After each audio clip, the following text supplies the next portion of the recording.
យ៉ាពេញលេងហើយតើអ្នកកសែតរុកណាចង់លេងជាមួយស្នងការខេត្តកំពតដោយសារតែរឿងមួយនេះ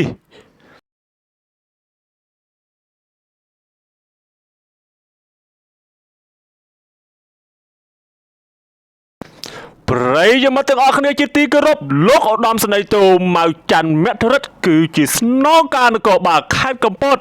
ដែលជាស្នងការមួយរូបដែលមហាជនគ្រប់គ្នាផ្ដល់សហសនាមថាជាស្នងការគំរូចុះហេតុអ្វី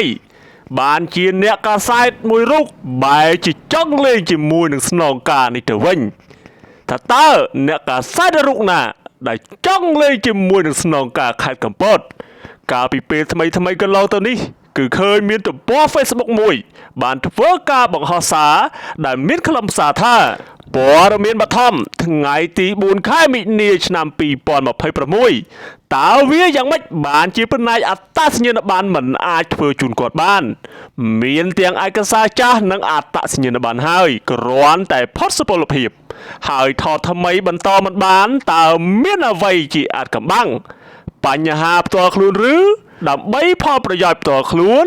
សូមលោកឧត្តមសេនីយ៍តូម៉ៅច័ន្ទមធរិទ្ធស្នងការដ្ឋាននគរបាលខេត្តកំពតជួយពិនិត្យអធិការដ្ឋាននគរបាលស្រុកកំពង់ត្រាចហេតុអ្វីមិនថតជូនគាត់បានចឹងអង្គភាពយើងខ្ញុំនឹងលម្អិតព័ត៌មានបន្តទៀតថារឿងនេះវាយ៉ាងម៉េចទៅវិញនេះបើតាមការបង្ហោះសាររបស់គណនីមួយឈ្មោះថាភ្នំបូរី TV Online ដែលត្រូវបានស្នងការខេត្តកំពតថត screen បង្ហោះនៅលើ page ផ្លូវការរបស់លោកមិនបងអង្គយូរនោះទេនៅថ្ងៃទី6ខែមិនិនាឆ្នាំ2026នេះលោកស្នងការខេត្តកំពតបានធ្វើការឆ្លើយតបទៅអ្នកកាសែតរូបនេះបែបនេះថាជាអ្នកប្រកបវិជ្ជាជីវៈជាអ្នកកាសែតប្រកបដោយភាពត្រឹមត្រូវនិងមានគុណប្រយោជន៍ត្រូវតែស្វែងយល់ឲ្យបានច្បាស់ជាមុនអំពីច្បាប់និងការងារជំនាញរបស់សមត្ថកិច្ចមិនមែនចេះតែផ្សាយតាមតែការឮពីភាគីម្ខាងនោះទេ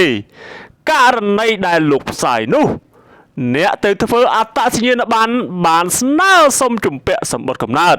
ដែលផ្ទុយពីការណែនាំក្នុងការផ្ដល់អត្តសញ្ញាណប័ណ្ណរបស់អគ្គនាយកដ្ឋានអត្តសញ្ញាណប័ណ្ណសូមលោកអ្នកកាសែតជ្រាបថ្ងៃទី6ខែ3 26បន្ទាប់ពីស្នងការនៃស្នងការដ្ឋាននគរបាលខេត្តកំពតរូបនេះបង្ហោះសាររួច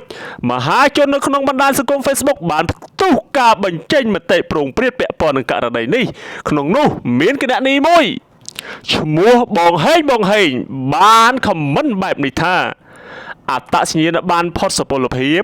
ឬចិត្តផុតសុពលភាពដូចជាត្រូវយកតែអត្តសញ្ញាណប័ណ្ណចាស់ទៅថតថ្មីតើក្នុងករណីគាត់មិនមានការផ្លាស់ប្ដូរទិន្នន័យហេតុអ្វីត្រូវជំពាក់សម្បត្តិកំណើតឬគាត់ដូរទីលំនៅឬដូរឈ្មោះ